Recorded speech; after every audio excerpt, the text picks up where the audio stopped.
نحمده ونصلي على رسوله الكريم اما بعد اعوذ بالله من الشيطان الرجيم بسم الله الرحمن الرحيم سبحان الذي اسرى بعبده ليلا من المسجد الحرام الى المسجد الاقصى الذي باركنا حوله لنريه من آياتنا انه هو السميع البصير۔ 15ویں پاری کی منتخب آیات کا تفسیری خلاصہ آپ کے سامنے پیش خدمت ہے۔ اس پارے میں سورہ بنی اسرائیل مکمل ہے اور سورہ کہف کا بیشتر حصہ اسی میں ہے۔ سورہ بنی اسرائیل کا دوسرا نام سورہ اسراء بھی ہے۔ اس کا نام اسراء اس لیے ہے کیونکہ اس میں اسراء اور معراج کے واقعے کا تذکرہ ہے۔ اسراء کہتے ہیں رات کے وقت چلنے کو، اور معراج کہتے ہیں اوپر چڑھنے کو۔ تعرج الملائکۃ والروح الیہ فی یوم کان مقدارہ 50,000 سنہ۔ جس دن فرشتے اللہ کی جانب چڑھیں گے وہ 50,000 سال کے برابر دن ہوگا۔ تو معراج کے معنی چڑھنا اور اسراء کے معنی رات کو سفر کرنا۔ گویا یہ اسراء اور معراج کا جو واقعہ ہے اس میں کچھ زمینی سفر ہے اور اس کے بعد پھر آسمانی سفر ہے۔ مکہ سے لے کر بیت المقدس تک یہ زمینی سفر ہے۔ یہ سفر اللہ کے نبی صلی اللہ علیہ وسلم نے حضرت جبرائیل کے ساتھ براق کے اوپر کیا تھا، اور پھر مسجد اقصیٰ کے اندر جا کر آپ صلی اللہ علیہ وسلم نے امامت کرائی تھی۔ وہاں سے اللہ کے نبی صلی اللہ علیہ وسلم حضرت جبرائیل کے ساتھ آسمانوں پہ گئے تھے جہاں دیگر انبیاء سے ملاقات ہوئی، اور اسی سفر میں نماز بھی فرض کی گئی۔ اسی واقعے کو اللہ تعالیٰ اس سورت کی پہلی آیت میں بیان کرتا ہے۔ سبحان الذي اسرى بعبده ليلا من المسجد الحرام الى المسجد الاقصى الذي باركنا حوله۔ پاک باز ہے وہ ذات جس نے اپنے بندے کو راتوں رات سفر کرایا مسجد حرام سے لے کر مسجد اقصیٰ تک، یعنی اسراء کے واقعے کی طرف اللہ تعالیٰ نے اشارہ کیا۔ اب مسجد اقصیٰ کی جہاں پر اس کا وقوع ہے اس کی کچھ اللہ نے فضیلت بیان کی اور کہا اس کے ارد گرد میں نے برکتیں ہی برکتیں رکھی ہیں، یعنی وہاں پر کھاد پدارتھ بھی ہے، کھانے پینے کی چیزیں بھی ہیں، کھیتیاں بھی ہیں، اللہ تعالیٰ نے وہاں برکتیں نازل فرمائی ہیں۔ اچھا، ایک سوال ہے، پورے قرآن کریم میں کتنی مسجدوں کا تذکرہ ہے؟ پورے قرآن میں کتنی مسجدوں کا تذکرہ ہے؟ یہاں تو المسجد الحرام المسجد الاقصیٰ دو اسی میں۔ پورے قرآن میں کتنی مسجدوں کا تذکرہ آیا ہوا ہے؟ ہاں آپ لوگ تو پڑھے ہو، بتاؤ۔ 4 مسجدوں کا تذکرہ ہے، 2 یہیں پر ہیں، مسجد الحرام مکے والی مسجد، مسجد اقصیٰ فلسطین والی مسجد، مسجد قباء مدینے والی مسجد، مسجد نبوی نہیں، مسجد قباء اس کا تذکرہ قرآن میں ہے، مسجد نبوی کا تذکرہ قرآن میں نہیں ہے۔ چوتھی مسجد مسجد زرار جو منافقوں نے بنائی تھی اس کا تذکرہ بھی اسی قرآن میں موجود ہے۔ تو یہ 4 مسجدوں کا تذکرہ قرآن میں ہے۔ اللہ نے اس آیت میں 2 مسجدوں کا تذکرہ کیا ہے۔ معراج اللہ کے نبی صلی اللہ علیہ وسلم کو خواب کی حالت میں کرایا گیا تھا یا جسم کی ساتھ کرایا گیا تھا؟ کیا آپ لوگوں کا عقیدہ ہے؟ جسم کے ساتھ کرایا گیا تھا، روح اور جسم دونوں ساتھ میں تھے۔ جیسے ایک زندہ آدمی ہوتا ہے ایسے حضرت جبرائیل علیہ السلام کے ساتھ اللہ کے نبی صلی اللہ علیہ وسلم گئے تھے۔ یہی صحیح عقیدہ ہے۔ اس عقیدے کے خلاف جو لوگ کہتے ہیں کہ آپ کو خواب کی حالت میں لے جایا گیا، بدن آپ کا جسم پہ تھا، صرف روح گئی تھی، یہ بالکل جھوٹ ہے۔ اگر ایسا ہوتا تو مکے کے مشرکین اللہ کے نبی کی مخالفت ہی نہ کرتے، پھر ابو بکر صدیق نہ ہوتے۔ قرآن جب آپ پڑھیں گے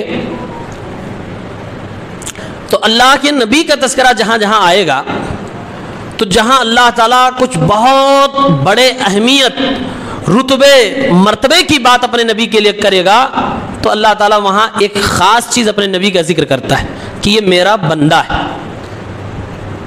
وہاں اللہ یہ نہیں کہتے کہ یہ میرا رسول ہے، وہاں اللہ تعالیٰ اپنے نبی کے لیے خصوصیت سے کہتے ہیں میرا بندہ ہے۔ یہاں پر دیکھیے معراج اپنے آپ میں ایک بہت بڑا معجزہ ہے میرے نبی صلی اللہ علیہ وسلم کا۔ وہاں اللہ فرما رہا ہے اسرا بعبدہ لیلا من المسجد الحرام، اپنے بندے کو اللہ تعالیٰ نے راتوں رات سفر کروایا براق کی سواری سے، وہ سواری کہ جس کا ایک قدم جہاں تک انسان کی نگاہ پہنچ سکتی ہو پہلا قدم وہ پڑتا۔ قرآن کریم اور دیکھیں اللہ کے نبی دعا کر رہے ہیں، دعا ایک عبادت، یعنی عبادت کا جہاں آیا معاملہ وہاں بھی اللہ تعالیٰ نے فرمایا میرا بندہ ہے۔ وَأَنَّهُ لَمَّا قَامَ عَبْدُ اللَّهِ، عبداللہ اللہ کا بندہ، یہ نام نہیں بتایا جا رہا ہے، یہ صفت بتائی جا رہی ہے کہ اللہ کے بندے ہیں۔ وَأَنَّهُ لَمَّا قَامَ عَبْدُ اللَّهِ يَدْعُوهُ كَادُوا يَكُونُونَ عَلَيْهِ لِبَدًا، جب یہ اللہ کے بندے اللہ کو پکار رہے تھے ایسا لگتا تھا دوسرے لوگ ان کے اوپر ٹوٹ پڑیں گے۔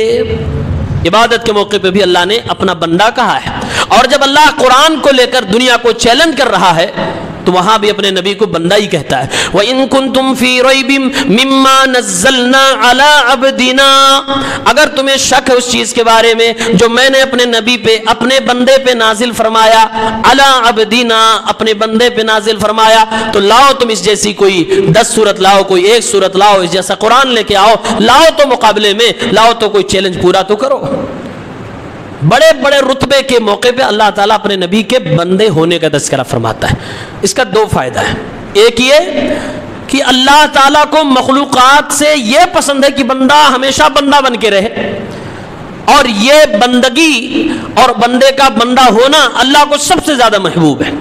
دوسرا فائدہ اس کا یہ ہے کہ بڑے بڑے معجزات کے تذکرے میں کہیں غلط فہمی کا کوئی شکار نہ ہو جائے اور ان کو انسانیت سے اٹھا کر فرشتے کے رتبے میں یا اللہ کے درجے میں بٹھانے کی کوشش کرے۔ اللہ تعالیٰ اسی جملے میں یاد دلا رہا ہے کہ ہیں تو میرے بندے ہی، لیکن یہ رتبہ مرتبہ میں انہیں عطا فرما رہا ہوں، تو یہ اللہ کے بندے ہیں۔ اچھا ایک سوال اور ہے، اسلام میں کتنی ایسی مسجدیں ہیں جہاں کے لیے آپ ٹکٹ کٹوائیے، سفر کریے، آپ کے ٹکٹ کا سفر کا سب کچھ کا ثواب ملے گا، اس کے علاوہ کسی مسجد کی طرف آپ سفر کر کے کہ چلیں وہاں عبادت کریں گے اس کی طرف سفر کر کے جائیں، جائز ہی نہیں ہے۔ وہ صرف 3 مسجدیں ہیں۔ اللہ کے نبی نے فرمایا لا تشد الرحال الا الى 3 مساجد، پوری دنیا کی مسجدوں میں سفر کر کے جانا وہاں پر سوائے 3 مسجدوں کے کسی اور مسجد کے لیے حلال ہی نہیں ہے۔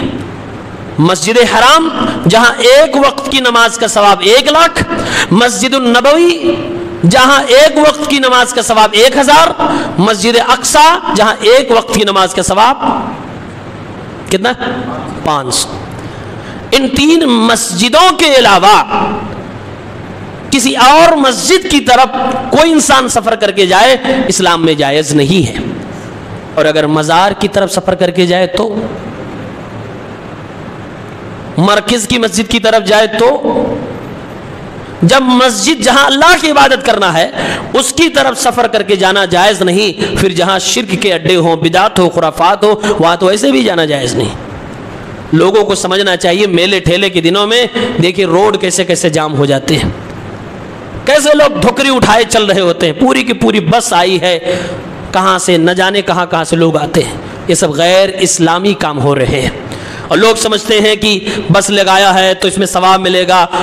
کچھ ایسے لوگ بھی ہیں نیتا ٹائپ جو ایسی چیزوں میں سبیلے لگا دیتے ہیں، چلو ایسے بھی لوگ خوش ہو جائیں گے کہ یہ سب کو ساتھ لے کر چلتا ہے، سوچتے ہیں ثواب ملے گا۔ ثواب تو قطعاً نہیں ملے گا، اور اگر ووٹ ملنے کی خوش فہمی ہے تو ہو سکتا ہے ان کی خوش فہمی ہو۔ بہرحال گناہ تو فکس ہے، گناہ تو فکس، شرک اور بدعت اور گناہ کے کاموں میں آپ سپورٹ کر رہے ہو۔ بعض لوگ اس کو خوشی سے دیکھتے ہیں اور اس کو کہتے ہیں اچھا کام کیا، اسلام کی نگاہ سے اچھا کام نہیں ہے یہ۔ تو اس سورت کا نام سورہ اسراء کیوں پڑھا؟ کیونکہ اس میں یہ واقعہ اسراء کا تذکرہ ہے۔ اس سورت میں اللہ تعالیٰ نے اپنے بندوں کو کچھ خصوصی احکامات دیے، جو احکامات تقریباً بنو اسرائیل کو بھی اللہ نے دیے تھے، وہ ہم اور آپ کو بھی اللہ نے ریپیٹ کیے تاکہ ہم سب اس پر عمل کریں. ان لوگوں نے نہیں کیا، ان کو سزائیں ملی، ہم اور آپ کو کرنا ہے. آپ گنتے جائیے، میں آپ کے سامنے صرف ترجمہ رکھ رہا ہوں. وَقَضَىٰ رَبُّكَ أَلَّا تَعْبُدُوا إِلَّا إِيَّاهُ، صرف ایک اللہ کی عبادت کرو. وَبِالْوَالِدَيْنِ إِحْسَانًا، ماں باپ کے ساتھ حسن سلوک کرو. وَاخْفِضْ لَهُمَا جَنَاحَ الذُّلِّ مِنَ الرَّحْمَةِ، ماں باپ کے سامنے نرمی کے ساتھ پیش آؤ، ان کے ساتھ نرم دلی کے ساتھ بات کرو، زبان کے اندر مٹھاس ہو، کسی طرح کا کوئی کڑواپن نہ ہو، اور اپنے ماں باپ کے لیے دعائیں کرو. رب ارحمہما کما ربیانی صغیرا. آپ گنتے جائیے. اللہ آگے فرما رہا ہے وآتی ذی القربى حقہ والمسکین، رشتہ دار کو دو، مسکینوں کو دو. وابن السبیل، مسافروں کے اوپر خرچ کرو. ولا تبذر تبذیرا، اور فضول خرچی نہ کرو. فضول خرچی کرنے والا شیطان کا بھائی ہے، اور شیطان تو اپنے رب کا ناشکرا ہے. ولا تجعل یدک مغلولۃ الی عنقک ولا تبسطها کل البسط، نہ تو بہت زیادہ فضول خرچی کرو اور نہ ہی بہت زیادہ بخیلی کرو. اعتدال کا، بیچ کا راستہ اختیار کرو. جہاں تمہاری ضرورت ہے وہاں پر خرچ کرو، بلا ضرورت نہ خرچ کرو. یہ راستہ اللہ تعالیٰ بتا رہا ہے. اس کے بعد اللہ نے آگے فرمایا وَلَا تَقْتُلُوا أَوْلَادَكُمْ خَشْيَةَ إِمْلَاقٍ، روزی روٹی کے ڈر سے، تربیت اور تعلیم کے ڈر سے اپنے بچوں کو قتل نہ کرو. وَلَا تَقْرَبُوا الزِّنَا، زنا کے قریب نہ جاؤ. وَلَا تَقْتُلُوا النَّفْسَ الَّتِي حَرَّمَ اللَّهُ إِلَّا بِالْحَقِّ، کسی انسان کی کسی بھی نفس کو بغیر حق کے نہ مارو، نہ اسے قتل کرو. وَلَا تَقْرَبُوا مَالَ الْيَتِيمِ، کسی یتیم کی مال کو نہ کھاؤ. وَأَوْفُوا بِالْعَهْدِ، اور وعدہ اگر کیے تو وعدہ کو پورا کرو. وَأَوْفُوا الْكَيْلَ إِذَا كِلْتُمْ، اور جب لوگوں سے ویوہار کرو، کاروبار کرو تو بے ایمانی نہ کرو، انصاف کے ساتھ کرو، ایمانداری سے کرو. ناپ تول کر دینا ہو تو پورا پورا تول کے دو. وَلَا تَقْفُ مَا لَيْسَ لَكَ بِهِ عِلْمٌ، جس کے بارے میں تمہیں علم ہی نہ ہو اس کے بارے میں زبان نہ کھولا کرو، اس کے بارے میں بولا نہ کرو. وَلَا تَمْشِي فِي الْأَرْضِ مَرْحًا، زمین میں اکڑ کے نہ چلا کرو، گھمنڈ نہ کیا کرو. وَلَن تَبْلُغَ الْجِبَالَ طُولًا، تم پہاڑوں پہ نہیں چڑھ سکتے، تم آسمانوں کو توڑ نہیں سکتے. وَلَا تَجْعَلْ مَعَ اللَّهِ إِلَٰهًا آخَرَ، اللہ کے ساتھ کسی بھی انسان کو، کسی بھی فرشتے کو، کسی بھی نبی کو، کسی بھی ولی کو، کسی اور کو معبود نہ بناؤ. فَتُلْقَىٰ فِي جَهَنَّمَ مَلُومًا مَدْحُورًا، اگر تم نے یہ سارے کام کیے، شرک کیے، تو جہنم کے اندر تمہیں ڈال دیا جائے گا. کتنے سارے اللہ تعالیٰ نے احکامات گنائے ہیں. تفصیل سے دیکھیں گے تو تقریباً 20 احکام اللہ تعالیٰ نے ان آیتوں میں، آیت نمبر 23 سے لے کر آیت نمبر 39 تک ہمیں اور آپ کو بتائے. یہ سارے احکام تقریباً بنو اسرائیل کو دیے گئے تھے. ان لوگوں نے نہیں کیا، ان کو اللہ نے لعنت بھی برسائی، عذاب بھی نازل کیا، عبرت کا سامان بھی بنا دیا، اور ہم سے کہا تم کو بھی ریپیٹ کیا جا رہا، تم عمل کر کے دکھاؤ. تو یہ سورہ اسراء ہے. میں نے بتایا اس کا ایک دوسرا نام بھی ہے سورہ بنی اسرائیل. بنو اسرائیل حضرت موسیٰ علیہ السلام کی قوم کا نام ہے. کیوں اس کا نام سورہ بنو اسرائیل ہے؟ یہ جو انڈین قرآن ہوتا ہے اس میں بنو اسرائیل لکھا رہتا ہے، لیکن جو عرب سے چھپتا ہے وہاں اس سورت کا نام سورہ اسراء لکھا رہتا ہے، اس میں سورہ بنی اسرائیل لکھا ہے. تو سورہ بنی اسرائیل اس کا نام کیوں پڑا؟ وہ لفظ آیا ہوا. اللہ تعالیٰ نے فرمایا وَلَقَدْ آتَيْنَا مُوسَىٰ 9 آیَاتٍ بَيِّنَاتٍ، موسیٰ علیہ السلام کو میں نے 9 واضح نشانیاں یعنی معجزے عطا فرمائے تھے. فصل بنی اسرائیل، تو اے میرے نبی بنو اسرائیلیوں سے پوچھو ان معجزوں کے بارے میں. اذ جاءہم، کہ جب وہ معجزے ان کے پاس آ گئے. فقال له فرعون، تو فرعون نے کہا انی لأظنک یا موسیٰ مسحورا، اے موسیٰ مجھے لگتا ہے کہ تم پر جادو کیا گیا ہے، یہ ساری معجزات جو تم دکھا رہے ہو تمہاری جادوگری ہے. اور اس طرح کہہ کر ان کے معجزے کو اور ان کی دلیلوں کو ٹھکرا دیا گیا اور ایمان نہیں قبول کیا. تو اے نبی ان یہودیوں سے پوچھو تمہارے باپ داداؤں نے معجزات کے ساتھ کیا کیا تھا. اللہ نے فرمایا موسیٰ علیہ السلام کو میں نے 9 معجزے عطا فرمائے. اس میں 9 کے لفظ کون کون سے معجزے ہیں؟ نمبر 1، موسیٰ علیہ السلام کو اللہ نے معجزہ دیا کہ آپ اپنے بغل میں ہاتھ ڈالیے، نکالیے، ہاتھ سفید ہو جائے گا. معجزہ ہے، کوئی کیمیکل ریئیکشن نہیں، یہ قدرت کی طرف سے ہے، انسان کر ہی نہیں سکتا. نمبر 2، اے نبی موسیٰ علیہ السلام آپ کو ہم نے ایک ایسی لاٹھی عطا فرمائی ہے زمین پہ ماریں گے سانپ بن جائے. نمبر 3، قحط سالی والا معجزہ دے دیا گیا۔ نمبر 4 پھلوں میں کمی کر دی گئی۔ نمبر 5 طوفان بھیج دیا گیا۔ نمبر 6 ٹڈی دل بھیج کر ان کے اوپر عذاب نازل کیا گیا۔ نمبر 7 قمل بھیج دیے گئے، کھٹمل اور جوؤں کا عذاب آ گیا۔ نمبر 8 ضفادع میڈھکوں کا عذاب آیا۔ نمبر 9 خون کا عذاب آیا۔ یہ 9 وہ عذاب ہیں، یہ وہ معجزات ہیں جس کو فرعون اور اس کی قوم نے اپنی آنکھوں سے دیکھا تھا۔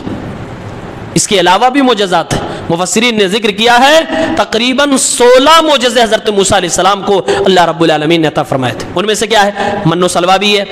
موسیٰ علیہ السلام نے لاٹھی پہاڑ پہ مارے، 12 چشمے پھوٹ گئے، پانی پہ مارا، سمندر میں راستہ بن گیا۔ تو یہ سب بھی معجزے جو اس میں کاؤنٹ نہیں کیے گئے ہیں۔ تقریباً 16 معجزے حضرت موسیٰ علیہ السلام کو اللہ نے عطا فرمائے۔ یہاں 9 کیوں کہا؟ مفسرین اس کی وجہ بتاتے ہیں، کیونکہ موسیٰ علیہ السلام کو یہ وہ 9 معجزے دیے گئے جو فرعون کے سامنے ہوئے تھے، لیکن فرعون نے نہیں مانا تھا، اس لیے اللہ نے صرف 9 کا نام لیا۔ اب اس کے بعد سورۃ الکہف ہے۔ کہف کا معنی کیا ہوتا ہے؟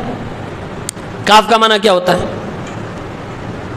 بعض لوگ اللہ کے فضل و کرم سے ہر جمعے کو اس کو پڑھتے ہوں گے، لیکن الکہف اس کا معنی کیا ہے؟ غار۔ کہف کا معنی ہے غار۔ اس میں غار والوں کا واقعہ ہے، اس لیے سورت کا نام الکہف ہے۔ یہ سورت کی فضیلت کیا ہے معلوم ہے؟ 3 روایتیں ہیں۔ دارمی کی ایک حدیث ہے کہ جو شخص جمعے کے دن اس سورت کی تلاوت کرے گا، وہ جہاں بیٹھ کی تلاوت کرے گا وہاں سے لے کے خانہ کعبہ تک اس کے لیے نور ہوگا۔ حاکم کی ایک روایت ہے جو مشہور ہے کہ جو شخص سورہ کہف کی تلاوت کرے گا اس جمعے سے لے کے دوسرے جمعے تک اس کے لیے نور ہوگا۔ الترغیب و ترہیب کی تیسری روایت ہے اس کی فضیلت میں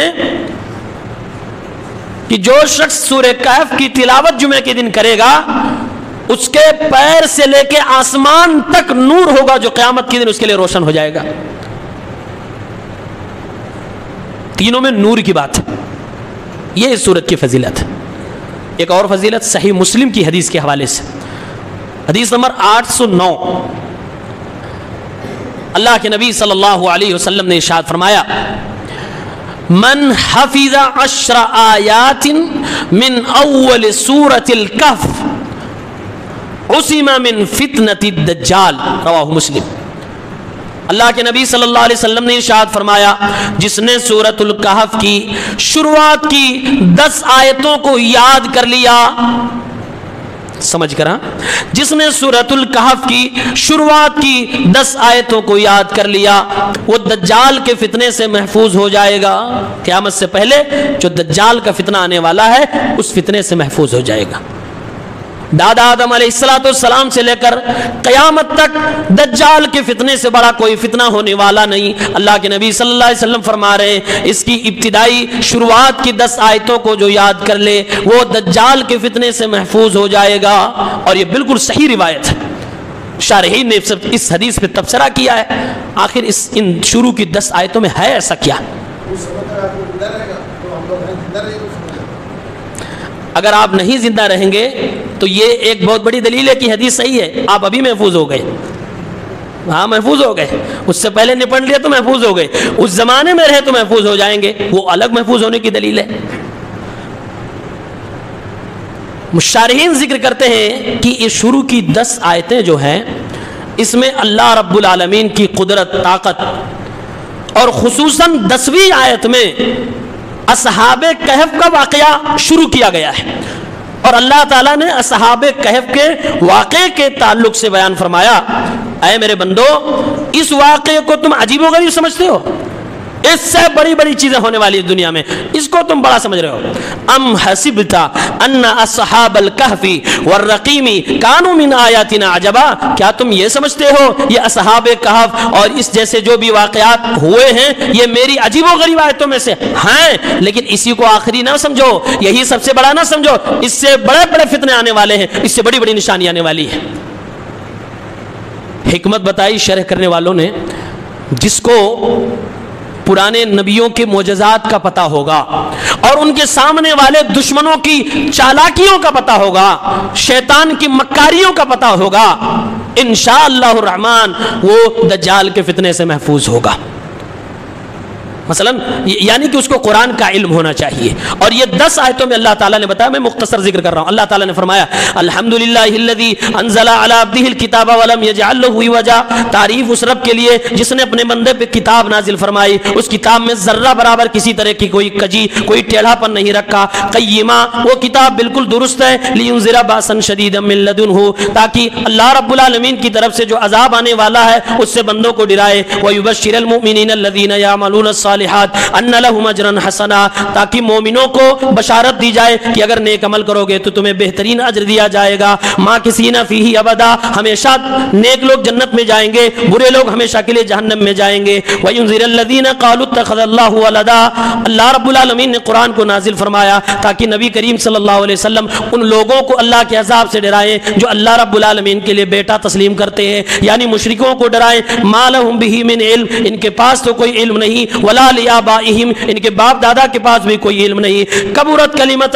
تخرج من افواہہم، ان لوگوں نے اپنے منہ سے وہ بات کہہ ڈالی جو بہت بڑی بات تھی، ان کے لائق بھی نہیں تھی، یہ کہنے کے حیثیت میں بھی نہیں تھے، یہ کہنا بھی نہیں تھا، پھر بھی ان لوگوں نے کہہ ڈالا، ان یقولون الا کذبا، ٹوٹل جھوٹ بات کہی ہے، فلعلک باخع نفسک علی آثارہم، اے میرے نبی صلی اللہ علیہ وسلم آپ اپنے آپ کو لگ رہا ہے ہلاک کر ڈالیں گے اگر یہ لوگ اس حدیث پر ایمان نہ لائے۔ قرآن پاک کو اللہ رب العالمین اس آیت میں حدیث کہہ رہا ہے، اِنَّا جَعَلْنَا مَا عَلَى الْأَرْضِ زِينَةً لَهَا، میں نے زمین پہ جو کچھ ہے زمین کی خوبصورتی کے لیے پیدا فرمایا، لِنَبْلُوَهُمْ أَيُّهُمْ أَحْسَنُ عَمَلًا، تاکہ زمین والوں کو آزماؤں ان میں نیک عمل کرنے والا کون ہے، وَإِنَّا لَجَاعِلُونَ مَا عَلَيْهَا سَعِيدًا جُرُزًا، ایک دن آئے گا زمین کے اوپر کی اندر کی ساری خوبصورتی ختم کر دی جائے گی، چٹیل میدان کی طرح میں اسے بنا دوں گا۔ ام حسبت ان اصحاب الکہف والرقیم کانوا من آیاتنا عجبا، اے قرآن پڑھنے والوں کیا تم اصحاب کہف اور تختی والوں کے واقعے کو میری عجیب و غریب آیتوں میں شمار کرتے ہو؟ اذ اول فتیۃ الی الکہف، جب یہ چند نوجوان ایک غار میں آ کر چھپ جاتے ہیں، فقالوا، اور کہتے ہیں، ربنا آتنا من لدنک رحمہ، اے اللہ اپنے پاس سے مجھے رحمت عطا فرما، وہیئ لنا من امرنا رشدا، اور ہمارے سارے معاملے میں جو بہترین چیز ہے درست چیز ہے اس کی ہمیں رہنمائی فرما۔ یہ 10 آیتیں ہو گئی۔ اب اس کی تفسیر آپ پڑھیے کیا کیا اس کے اندر اللہ تعالیٰ نے آپ کو دیا ہے۔ نبی پاک کی طلب لوگوں کی ہدایت کے لیے قرآن کریم کیوں اتارا گیا؟ شرک والوں کو سمجھانے کے لیے، نیک عمل کرنے والوں کو جنت کی بشارت دینے کے لیے، قرآن پاک پر جو لوگ ایمان نہیں لا رہے ہیں ان کو سمجھانے کے لیے، زمین پہ جو کچھ ہے وہ آج ہے کل ختم ہو جانے والا ہے۔ اصحاب کہف کا جو واقعہ ہوا ہے یہ اللہ کی عجیب و غریب نشانیوں میں سے ہے، لیکن اس سے بڑی بڑی نشانیاں آنے والی ہیں، اس کو آخری نہ سمجھو، اور ان نوجوانوں کو اپنے لیے ایک مثال بناؤ جو لوگ جا کے غار میں چھپ گئے اپنے دین کی حفاظت کے لیے، اور اللہ سے دعا کرتے ہیں اے رب العالمین اپنی طرف سے رحمت عطا فرما کہ توحید پہ قائم و دائم رہے اور شرک کا مقابلہ کر سکے، جو بھی ہمارا معاملہ ہے، جو بھی ہماری زندگی بچنے والی ہے اس میں جو ہمارے لیے بہتر ہو اس کی ہمیں توفیق عنایت فرما دے۔ اس کی معلومات اگر آپ کو ہو جائے تو دجال کے بارے میں آپ کو معلوم ہو، دجال سب سے بڑی چیز یہ وہ کہے گا میں رب ہوں، وہ کہے گا میں نبی ہونے کا نہیں رب ہونے کا دعویٰ کرے گا۔ دجال کی معلومات بہت گہری، علماء نے اس پر موٹی موٹی صرف دجال کے فتنے کے بارے میں کتابیں لکھی ہیں۔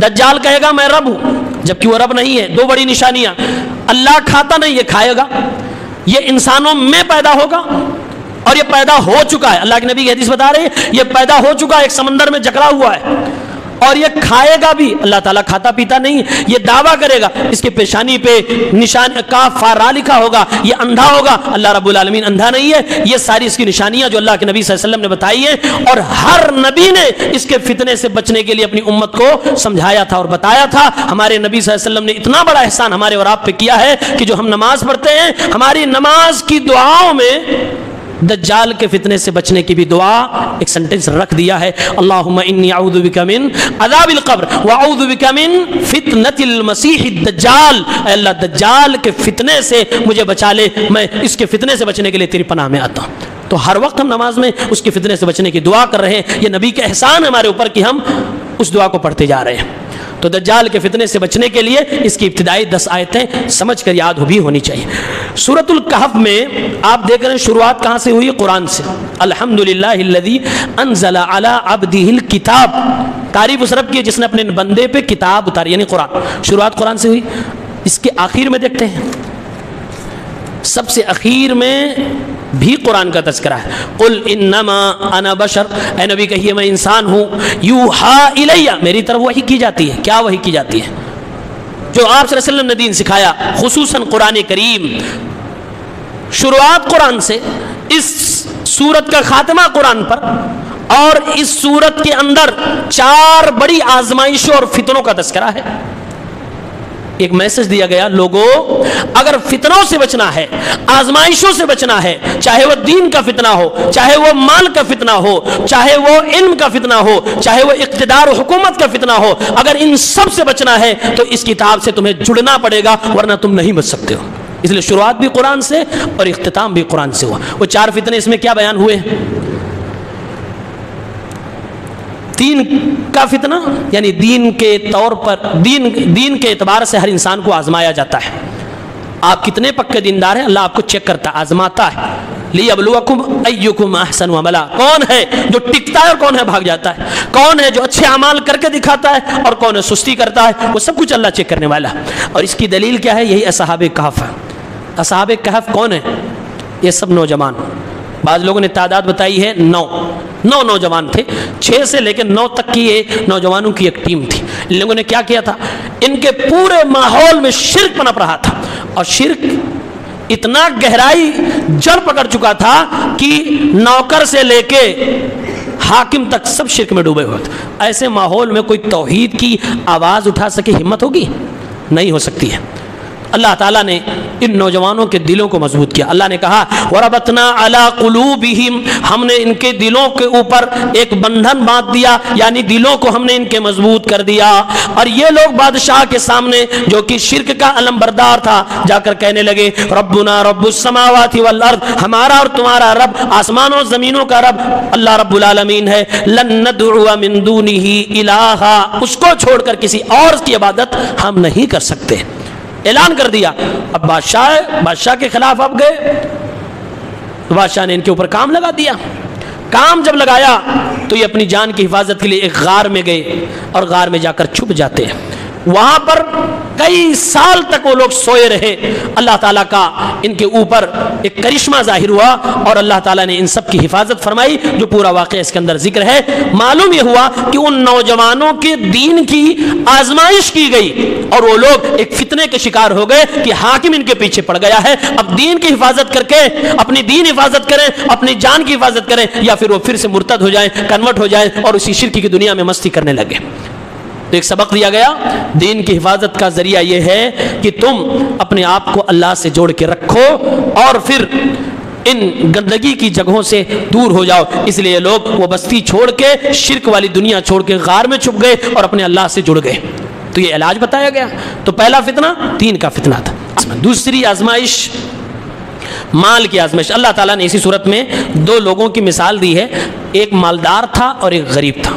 مالدار جو انسان تھا وہ قیامت کو نہیں مانتا تھا، اور کہتا تھا اگر قیامت ہوئی بھی تو اللہ نے جو آج ہمیں دیا ہے اس سے زیادہ ہم کو ملے گا، یہ گارنٹی ہے۔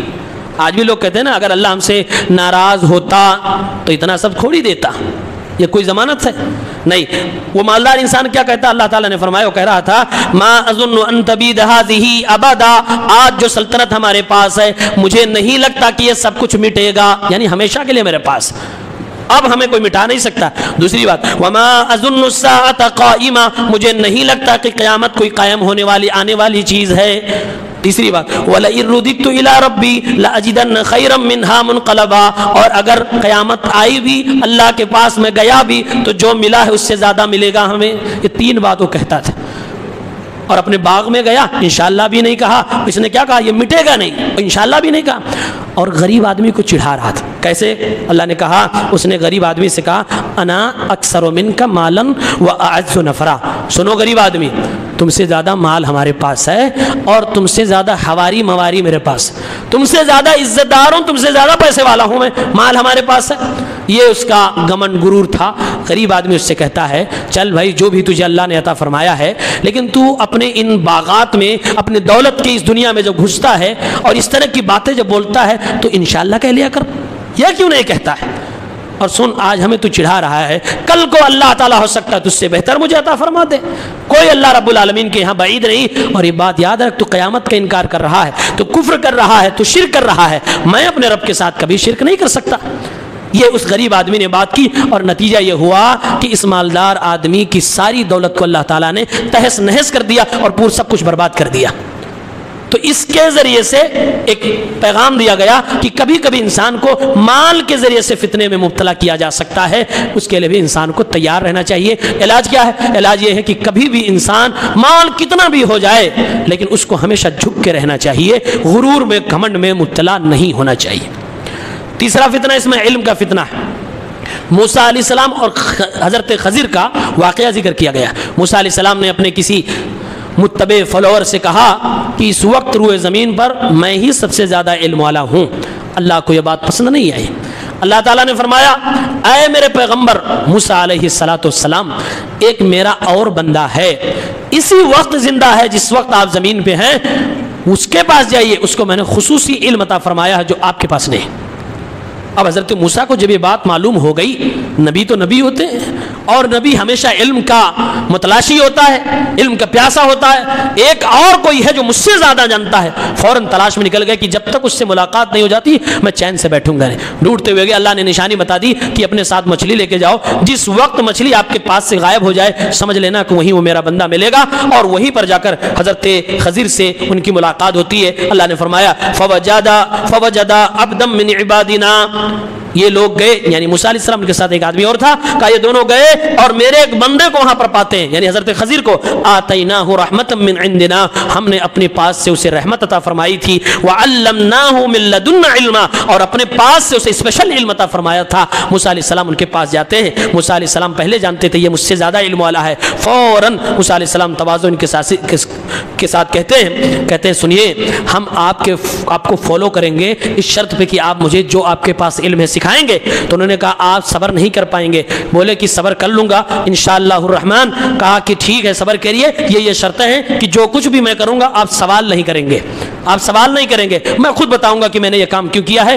تو یہ حضرت موسیٰ اور خضر علیہ السلام کا یہ واقعہ علم کے فتنے کے تعلق سے بتایا گیا کہ کوئی انسان علم کی آزمائش میں بھی نہ فیل ہو جائے، اللہ اسے علم عطا فرمائے تو کسی طرح کے غرور گھمنڈ کا شکار نہ ہو جائے، علم کی دنیا میں بھی بولنے سے پہلے ہزار بار سوچے۔ امام شافعی رحمۃ اللہ علیہ فرماتے ہیں کہ جب کسی انسان کو تھوڑا سا علم ملتا ہے، تھوڑا سا مطلب ایسے بوند ٹائپ علم ملتا ہے، تو اس کو لگتا ہے کہ میں سب سے زیادہ جانتا ہوں، اور وہ ہر جگہ بولنا شروع کرتا ہے، ہر مجلس میں بس ہر جگہ گیان دینے لگے گا۔ تھوڑا سا ملے گا تب یہ ایسا اس کو لگے گا میں ہی سب سے زیادہ جانتا ہوں۔ یہ مولوی لوگوں کو کیا پتا، یہ تو مجھے پتا ہے میں سب سے زیادہ۔ جب تھوڑا سا اور علم بڑھتا ہے اس کو لگتا ہے نہیں یار کچھ چیپٹر ہم سے مس ہو گئے، کچھ چیزیں مجھے نہیں پتا ہے۔ پھر اور جب علم تھوڑا سا بڑھتا ہے تو اس کو لگتا ہے یار بہت کچھ چھوٹ گیا ہے، میں تو 10 میں سے 1 پڑھ پایا، 9 چھوٹ گیا، اور میں تو دعویٰ کر رہا تھا مولوی سے زیادہ جانتا ہوں، یہ جو 15-20 سال پڑھ گیا اس سے زیادہ جانتا ہوں، اپنے استاد سے زیادہ جان گیا ہوں، میرا دعویٰ تو یہاں تک پہنچ گیا تھا، میں تو بہت کچھ نہیں جانتا۔ کہتے ہیں جب وہ قاعدے سے علم حاصل کر لیتا ہے، واقعی بڑا عالم بن جاتا ہے، تو اس کو لگتا ہے اس وقت میں جہاں ہوں سب سے بڑا میں ہی جاہل ہوں، مجھے کیا پتا ہے۔ علم تو اللہ کے پاس ہے، علم تو اللہ رب العالمین نے اپنے نبیوں کو عطا فرمایا، علم تو دوسرے لوگوں کے پاس ہے، فرمایا فوق ذی کل علم علیم، ہر علم والے کے اوپر ایک علم والا ہے۔ دنیا میں کوئی یہ نہیں کہہ سکتا میں سب کچھ جانتا ہوں، اللہ تعالیٰ ہی کو علم مطلق کا دعویٰ اللہ ہی پر سوٹ کرتا ہے، کسی اور پر سوٹ نہیں کرتا ہے۔ تو علم کا فتنہ ہے۔ ایک چوتھا فتنہ ہے حکومت اور اقتدار کا، وہ 16ویں پارے میں ہے، انشاءاللہ کل اللہ تعالیٰ ہم سب کو نیک عمل کی توفیق دے۔